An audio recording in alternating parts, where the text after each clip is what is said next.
Bonjour à vous, chers choisis de Jésus. Aujourd'hui encore, je suis heureux de vous accueillir pour passer du temps avec vous. Et sans aucun doute qu'il va y avoir des grâces toutes particulières parce que c'est la grande fête de Saint-Joseph. Et j'ai un ami qui a composé une prière pour la vie de couple à partir de la Sainte Famille. Et cette prière-là, elle a reçu l'imprimature du cardinal Lacroix de Québec. Et je voudrais la réciter avec vous en pensant aussi à tous les couples et en pensant aussi à la grande puissance de Saint-Joseph. Moi, j'ai reçu tellement de témoignages de gens qui vivent des difficultés sur le plan financier, soit sur le plan financier ou sur le plan de couple. Quand on invoque Saint-Joseph, les choses s'améliorent. Alors, et cette prière-là, qui ne remplace pas le chapelet de la Vierge Marie, mais qui est un chapelet pour la vie de couple, qui a reçu une imprimature. Alors, voici ce qui est dit. « Réjouissez-vous, Marie et Joseph, comblés de grâce. Le Seigneur est avec vous. Vous êtes bénis entre tous les couples. Et Jésus, conçu de l'Esprit Saint, votre enfant est béni.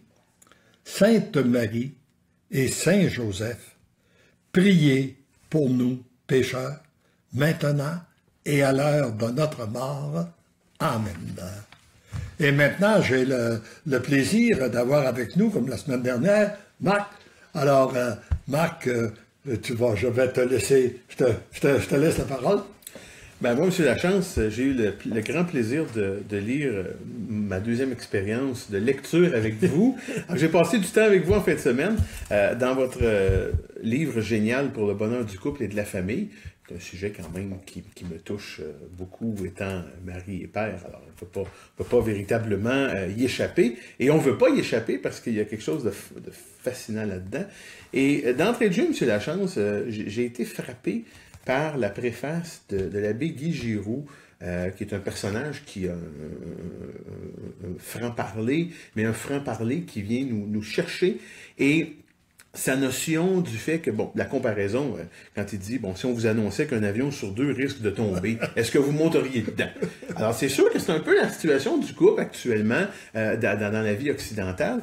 Et j'aimerais dans tout ça, parce que, bon, on refera pas le monde aujourd'hui en quelques minutes, naturellement, mais je trouverais ça intéressant si vous pouviez aborder avec nous toute la question du divorce et de la pratique religieuse, parce que pour plusieurs personnes, c'est un nœud, hein, c'est quelque chose de préoccupant. Et j'avais l'intention de sauter à l'eau avec ça. Oui, bon, alors, pour moi, d'ailleurs, si nous avons, je pense qu'il est important qu'on tente de cerner un petit peu pourquoi il y a autant de difficultés dans les vies de couple aujourd'hui. Parce que je pense que c'est pas nouveau, là. Le couple existe depuis que le monde est monde.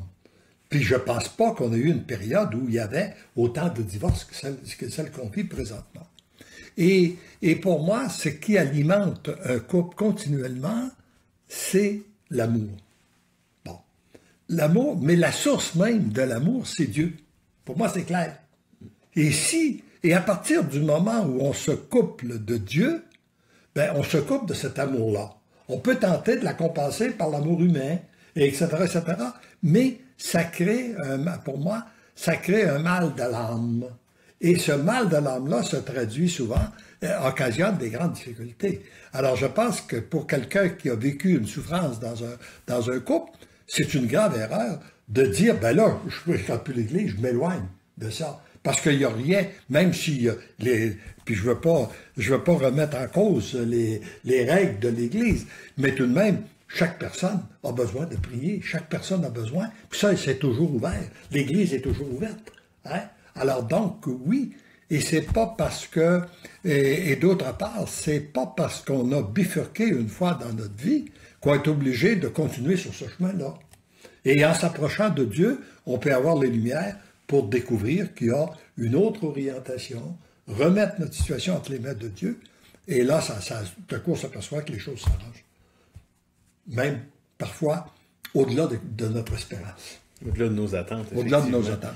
Oui, et puis parlant d'attente, un autre aspect dans votre livre qui m'a beaucoup, qui m'a ému, je dois vous l'avouer, c'est quand vous mentionniez, et ça je pense que ça a été un cadeau formidable que vous avez offert, vous et votre épouse, à vos enfants, cette règle-là que vous avez suivie de ne pas critiquer leur conjoint, leurs conjointes, leurs amoureux, amoureuses. Ouais. Et ça, j'aimerais vous entendre là-dessus parce que, écoutez, c'est assez inusité. Quand j'ai lu ça, ça m'a surpris parce que ma première réaction, ça a été de me dire, ça existe quelqu'un comme ça?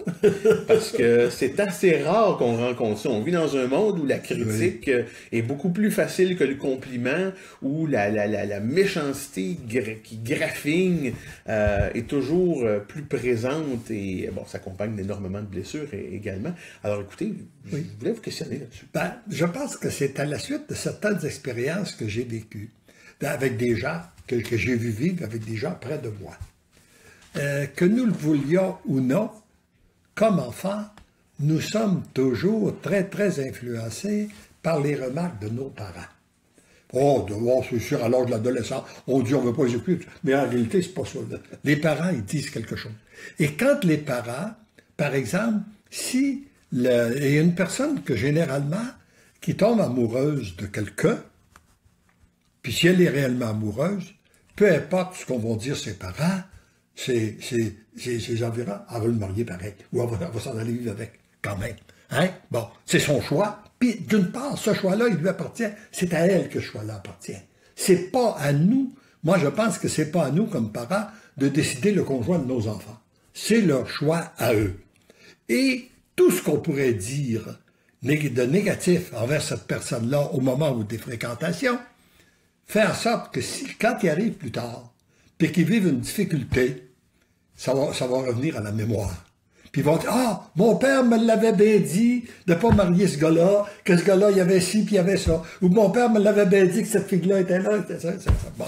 Alors moi, je pense que, fort de cette expérience-là, nous avons dit, nous, jamais on critiquera un conjoint, l'ami d'un de nos enfants, surtout lorsqu'on voit qu'ils sont amoureux l'un et l'autre.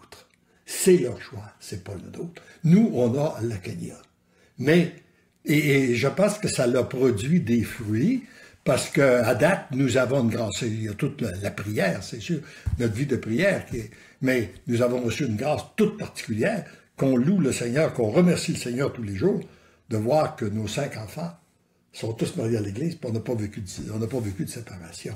Ça ne veut pas dire que ça ne peut pas arriver, mais tout de même, il y en a, la plus vieille a 36, 37 ans, le dernier a plus de 20 ans, et puis ils sont encore ensemble comme couple, puis on de l'air heureux aussi. C'est une belle grâce, ça, parce que c'est une grâce définitivement particulière. Ah oui, c'est pas donné à tout le monde, mais vous me donnez l'impression que vous êtes un bon jardinier dans tout ça, qui avez su également entretenir le fruit. Parce que, bon, vous savez, il y a une grâce, mais comme toutes les grâces, il faut le cultiver, il faut l'entretenir. Puis ça m'amène, là, vous bousillez un peu mon plan de match, mais c'est pas grave, je vais sauter dans le vif tout de suite. Il faut savoir s'ajuster. Moi, écoutez, s'il y a une page dans votre fabuleux bouquin qui m'a marqué, c'est la page 53, les pages 53 et 54, le fameux dialogue que vous avez eu avec votre petit-fils.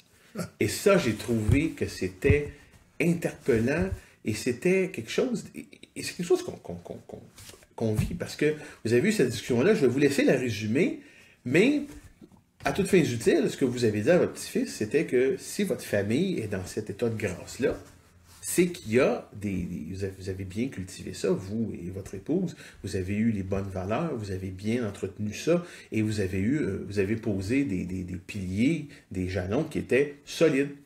Alors j'aimerais ça, pendant que vous en parlerez, moi la question qui m'est venue à l'esprit, vous, M. Lachance, vous avez eu 5 enfants, vous avez plusieurs petits-enfants, vous êtes un sage patriarche, là.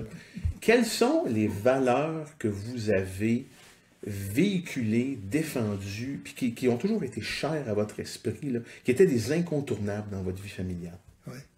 Ben moi, c'est sûr que c'est la question de la foi. Puis c'est l'enseignement de notre Église. Moi, pour eux, c'est quelque chose qui est sacré dans ma vie et on a toujours, tout en respectant. Par contre, on voit bien que si on veut le vivre réellement, faut respecter la liberté des autres. Alors, si nos enfants ne veulent pas vivre comme nous, on doit les accueillir. On doit respecter cette liberté-là. Mais d'un autre côté, ça, c'est un fondamental. Et si pour revenir avec la conversation, avec mon petit-fils, oui, c'était très amusant. Il était à l'âge, je pense, d'une vingtaine d'années, là, autour de ça. 21 ans. 21 ans que j'étais là. Et puis, on va prendre notre dîner ensemble. Et puis, il me dit qu'il se considère très chanceux d'avoir que ses amis ont vécu la souffrance, de voir la séparation de ses parents, et puis tout ça. Puis il me dit, je considère que je suis très, très chanceux. Moi, j'ai pas vécu ça avec mes parents. Puis vous autres aussi, comme grands-parents, vous êtes là comme modèle de couple aussi. Puis je considère très, très bon. Puis il fait un beau témoignage. C'était très agréable à entendre. Puis après ça, il dit, écoute, là, grand-papa, moi, il y a une question que je veux te poser. Puis, ça fait longtemps, puis je sais que tu n'aimes pas ça quand tu nous vois aller vivre ensemble, qu'on n'est pas mariés. Bon. Je comprends que dans ton temps, c'était pas accueilli, mais aujourd'hui, il faut que tu comprennes, grand-papa, là, que la vie n'est plus comme c'était. Hein? Ça a changé tout de même. Là. Et puis, aujourd'hui, tous les jeunes vont vivre ensemble sans être mariés. Pourquoi que nous, on ne le ferait pas? Hein? Pourquoi que nous, ça serait différent? C'est la mode. Ben oui, tout le monde le fait. Bon. Alors, mais j'ai dit, tu viens de me dire que tu t'es senti privilégié dans la famille dans laquelle tu as grandi. Et là, tu me dis, ben, on devrait vivre comme tout le monde. Mais si on vit comme tout le monde, on va avoir les mêmes souffrances que tout le monde. C'est logique. Ça va un ou l'autre. Oui. Hein? Et là, il m'a parlé, et puis en même temps, ben là, c'est un choix. C'est sûr que nous, comme j'ai dit, si tu vas vivre avec ta petite amie, on va continuer à t'aimer pareil, on va continuer à t'accueillir et tout ça, mais pour nous, c'est pas le meilleur, c'est pas le meilleur chemin. Alors, et puis après ça, ben là, il en a parlé du mariage à l'essai. Et là, j'ai dit, je suis obligé de te donner une expérience que j'ai vécue, que j'ai acquise, parce que c'est vrai que, surtout dans le monde que l'on vit, ah oui, puis il m'avait dit ça aussi, là, tu sais, dans le monde que l'on vit, aujourd'hui, il y a tellement d'échecs que nous, ben, c'est normal qu'on pourra aller vivre ensemble pour expérimenter, voir si on peut s'entendre ou ça. Période d'essai. Ben oui, période d'essai. Alors, on peut voir si... Alors, ben, j'ai dit, moi, j'ai une expérience d'affaires qui m'a marqué. Parce que c'est vrai que ce que tu dis là, que dans le mariage, il y a un taux d'échec élevé, 1 sur 2. Mais moi, pendant 30 ans, j'ai dirigé des vendeurs d'assurance-vie, où le taux d'échec est de 9 sur 10. C'est encore plus fort. Et puis, j'ai rencontré, dans mes premières années de carrière, j'ai rencontré des gens qui sont venus pour se faire embaucher par moi, et qui me disaient, écoute, je sais que c'est une carrière qui est difficile, je ne sais pas si j'ai ce qu'il faut, mais je voudrais essayer, veux-tu me permettre d'essayer? Je trouvais ça sage, je pensais que c'était intelligent. Puis j'ai embauché ces gens-là. Et après un certain nombre d'années, peut-être 10 ou 15 ans, de direction de personnel, je me suis rendu compte que tous les gens qui étaient venus essayer, il n'y en avait pas un qui avait réussi, qui avait persisté. Ceux qui étaient à mon emploi, c'était ceux qu'au moment de leur embauche, ils avaient décidé de réussir. Détermination. C'est cette détermination-là qui les avait fait réussir. Alors j'ai dit, si c'est vrai, pour dans le monde des affaires, je pense que on peut faire le même parallèle sur la vie de couple. Et je peux te dire que nous, personnellement, quand on a rencontré des périodes plus difficiles, de mon côté en tout cas, si j'avais pas été décidé, si j'avais pas pris cette décision-là de réussir mon mariage, je suis pas sûr que j'aurais eu le même comportement. Alors la valeur de la détermination. La valeur de la détermination. Puis là, ben, il est sûr que aussi, ben, avec la foi, ben, lorsqu'on se marie à l'Église catholique, ben, il y a les grâces qui accompagnent le sacrement de mariage, qui nous aident à pouvoir s'ajuster. Il ne faut jamais l'oublier. L'effet de la grâce, il ne faut pas la perdre de vue. Elle est là. C'est une réalité. Oui, et puis vous soulevez également dans votre livre un aspect fort intéressant lorsque vous mentionnez, je ne sais pas si je vais bien le tourner, mais la capacité d'exprimer ses sentiments. Parce que vous mentionnez à un moment donné, puis encore une fois, je suis encore à ma page 53, page tout à fait inoubliable dans ce bouquin-là, je vous le dis, mesdames et messieurs. Si ton épouse est très belle, c'est qu'elle se sent aimée. Si un bon matin tu la trouves moins belle, demande-toi si tu n'as pas négligé de l'aimer ou de lui dire que tu l'aimais. C'est radicalement beau, ça, ce que vous écrivez là. C'est quelque chose de... Mais c'est vrai. Oui. C'est vrai. Hein? Et ça me rappelle toujours le conseil que j'avais eu. Je sollicitais des gens dans la vente d'assurance. Puis j'étais entré dans une petite maison en campagne. Et, les gens qui étaient plutôt pauvres, il y avait une vieille madame, sa chaise berçante, là. Et puis, que je lui dis que je me mariais dans les jours qui suivaient. Elle me dit une chose. Elle dit, oubliez pas une chose, monsieur, là. L'amour, ça, c'est comme un jardin de roses. Si vous vous en occupez pas tous les jours, il va pousser des roses puis des épines. Alors, c'est ça. C'est la culture.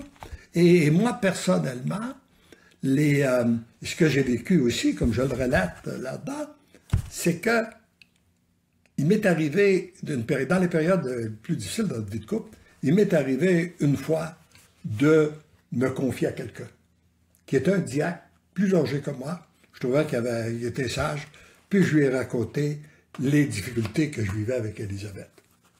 Et là, je croyais qu'elle allait me dire, ben, je vais vous voir toutes les deux, ou bien je vais voir Élisabeth, et tout ça. Il n'a rien dit de ça. Après qu'il a eu fini, il m'a dit, aime-la, Élisabeth, puis dis-lui que tu l'aimes. C'était la solution. L'entretien du jardin de l'amour. Aime-la, puis dis-lui que tu l'aimes. Voilà. Hein? C'est vrai pour nous, pour les femmes, c'est aussi vrai pour les femmes aussi envers nous. Quand tu nous aimes, quand tu nous dis qu'ils nous aiment, ça nous fait du bien, nous autres aussi. Oh, ça ne nous fait pas tort, ça c'est certain. On déteste certainement pas ça. Alors, tu sais, c'est ça. Alors, c'est l'importance de cultiver. Puis j'ai remarqué, après, j'ai observé. Ça m'a permis d'observer le comportement d'Élisabeth. Puis, quand je sentais qu'elle devenait un peu plus agressive, son caractère était moins bon, tout ça. Je disais, ouais, j'ai oublié de le dire qu'elle l'aimait. Et puis, j'ai oublié de cultiver son amour. On va aller chez le fleuriste du cœur. C'est ça. Et c'est tellement simple. C'est tellement simple. Et puis, tu sais, puis qu'on a des occasions. Puis d'ailleurs, quand on vit des difficultés, aussi, ben, c'est des occasions de se dépasser dans l'amour. Oui. Oui. Absolument. Vous, est-ce qu'on a des commentaires? OK, Alors, bonjour à tous. Il nous fait plaisir, Kevin et moi, d'être ici en coulisses, en train de regarder vos commentaires et tout. Alors, vous êtes encore nombreux, une fois de plus. On tient à vous saluer. Donc, Rolande, Marianne, Marie-Joséphine, Manon, Diane, Marianne, Benoît, Pascal, Sabine, Marie-Louise. Bref, vous êtes vraiment plusieurs. Et il faut croire que le sujet d'aujourd'hui vous intéresse beaucoup parce que vous posez beaucoup de questions. Il y a aussi beaucoup de douleur qui est associée parfois à certaines situations que les gens peuvent vivre. Entre autres, on a des gens, Dani, qui nous parle de sa situation à elle, qu'elle-même n'a jamais été mariée, que son conjoint a déjà été divorcé, qu'ils aimeraient se marier à l'église, mais que ce n'est pas possible. Par contre, on a aussi d'autres personnes qui ont réussi tous les deux à obtenir l'annulation de leur premier mariage et qui ont pu se marier ensemble. Bref, on a également une question de, donnez-moi un instant, de Pascal qui nous demande la question suivante. Offrir à Dieu son conjoint sans cesse et prier depuis longtemps pour lui et que tout est mort comme Lazare l'ami de Jésus, pour laisser l'autre libre dans sa décision, comment lâcher prise, discerner et laisser Dieu tout éclairer? Merci. Donc, c'est une question que Pascal nous pose. Oui. Oui. Bon, alors, moi, je pense qu'on peut...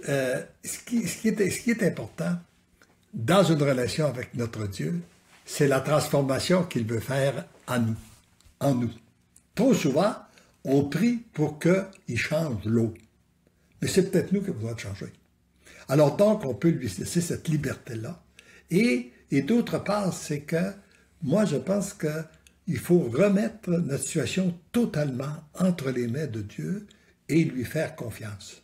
Et j'ai dit souvent en badinant ou en accompagnant des couples, arrête de t'en mêler, mêle-toi-en pas. Laisse ça entre les mains du Seigneur. Tu as confié, laisse-le entre les mains du Seigneur, laisse-les agir. Laisse-lui la liberté de faire ce qu'il veut. Hein? Trop souvent, on voudrait se servir de Dieu comme étant un serviteur, en lui disant, ben là, écoute, là, mon épouse là, a tel problème, mon mari a tel problème, puis là, il faut que tu fasses ça, faut que tu changes ça, puis tout ça. Pas ça. Dieu, c'est un maître. Dieu, c'est un maître. Alors, on a à lui remettre, je te remets ma souffrance, puis je te remets de cette situation, et puis je te fais confiance. Et déjà, à part de ça, ce qui est très fort aussi, moi je crois beaucoup à la prière de la louange. Et lorsqu'on prie pour une situation de couple et qu'on est dans la souffrance, on doit louer le Seigneur pour qu'est-ce qu'il va faire, qu'est-ce qu'il va accomplir. Alors, vous avez un autre commentaire ou une autre question? Tout à fait. Alors, on dirait que maintenant, les commentaires commencent à rentrer un peu plus et c'est parfait comme ça, continuez ainsi. Alors, on a Brunel Marie-Paul qui nous dit, bon, le mariage, oui, mais aussi, je crois que les fiançailles, c'est très important pour apprendre à se connaître. C'est ce qui manque au futur époux aujourd'hui. Qu'est-ce que vous pensez? Est-ce que vous pensez que les gens prennent assez de temps là, pour se... Oui, moi, ce que je pense, c'est sûr que je pense comme un homme de plus que 80 ans. C'est bon. Je peux pas. Mais il m'apparaît que il y a là une préparation. C'est sûr qu'on ne peut pas revenir en arrière quand on a qu'est-ce qui s'est passé. Mais il m'apparaît que les jeunes aujourd'hui se préparent mal. Ils passent beaucoup trop vite. Et puis, ils peuvent aller vivre ensemble, ils peuvent se retrouver dans le même lit, dans l'espace de très peu de temps, etc., etc. Alors qu'en réalité, les fréquentations sont là un temps pour se connaître. Et puis, moi, je pense que moi, je suis très heureux, je ne regrette rien de ma vie de jeunesse. Là, hein? Puis je considère que c'était extraordinaire. Hein? On s'est fréquenté pendant une couple d'années. Et puis, on s'est découvert après le mariage. Hein? Alors, cette période-là nous a fait grandir dans l'amour. Cette période-là aussi nous a fait nous désirer l'un à l'autre. Et dans ce désir-là, ça fait grandir l'amour et ça nous permet après d'être capable de passer plus facilement à travers une difficulté. Je me rappelle que dans des moments de difficulté, moi je m'étais dit, si j'ai à souffrir avec Élisabeth ou sans Élisabeth, j'aime mieux souffrir avec elle que sans elle. Tellement que son absence me manquait. Alors j'ai dit, bon, ben c'est la même chose. Alors ça je m'en suis rappelé dans des moments plus difficiles, puis ça nous a aidé à passer à travers aussi. Oui, et puis dans votre autobiographie, on le voit très bien quand vous évoquez vos fréquentations. Vous étiez tout un gentilhomme, M. Lachance, et je pense qu'aujourd'hui, il y a plusieurs personnes qui gagneraient fortement à s'inspirer de quelques pages, probablement de toutes les pages de votre autobiographie. Alors, c'est pas une question... je pense pas que c'est une question d'âge, c'est une question d'aptitude et d'ouverture. Puis parlant d'aptitude et d'ouverture, et je veux conclure là-dessus, parce que je vois que le temps file, on pourrait parler pendant très longtemps, mais une notion qui revient fréquemment dans votre livre, puis également dans votre propos, vous l'avez mentionné à quelques reprises tout à l'heure, la notion de liberté. Quand moi, mes amis me parlent de religion, c'est toujours « Ah, c'est un carcan, c'est quelque chose de fermé, c'est quelque chose d'hermétique. » Il n'y a pratiquement pas de place à cette liberté-là. Et vous, c'est rafraîchissant, puis dans le fond, c'est la vérité, mais vous évoquez cette notion de liberté-là, et je trouve ça, je répète le mot, rafraîchissant et pratiquement même motivant. Et je pense que moi je dirais, ça fait partie des astuces là, de l'adversaire pour détruire l'Église, de croire que c'est quelque chose qui étouffe, alors que c'est la réalité. Mais moi, il faut dire que quand j'étais jeune, je me rappelle que d'avoir fait des réflexions où j'étais heureux d'être catholique parce que ça allait me permettre une bonne place au ciel, mais qu'entre-temps, j'avais l'impression que c'était restrictif. Mais lorsque j'ai découvert vers l'âge de 40 ans que si j'appliquais et si je vivais les enseignements du Christ, j'avais le bonheur maintenant. Et Dieu respecte notre liberté. Et si on veut être de ses témoins, il faut respecter la liberté des autres. Hein? Voilà. Alors c'est bien sûr qu'on peut vouloir qu'ils changent, on peut vouloir qu'ils se convertissent, on peut vouloir tout ça. Mais c'est Dieu. Puis à part de ça, je les confie à Dieu, mais ils ont la liberté. C'est à eux d'exercer leur propre choix. Et d'ailleurs, on s'aperçoit bien avec la vie aussi qu'il y a toujours des conséquences aux choix qu'on fait. Oui, absolument. Alors, 40 ans pour vous, ça a été l'âge qui a été un peu charnière. Et pour tous ceux et celles, enfin, sur ma perspective, tous ceux, les jeunes pères, les jeunes époux, qui souhaitent vivre, s'imprégner d'un moment charnière, je vous recommanderai pas assez cette lecture-là, que j'ai trouvée trop brève à mon goût, mais tellement enrichissante. Alors, merci, M. Lachance. Et moi, en terminant, oui. Ben, je reviens avec le couple idéal, hein? Marie et Joseph, et en récitant cette petite prière finale, merci Marie et Joseph pour votre intercession, pour l'intercession que vous avez faite dans tous les gens, auprès de tous les gens qui nous ont écoutés et qui vont écouter cette émission-là. Dieu le Père ne peut rien vous refuser. Vous qui avez dit oui totalement à son amour. Amen. Merci beaucoup et à la semaine prochaine.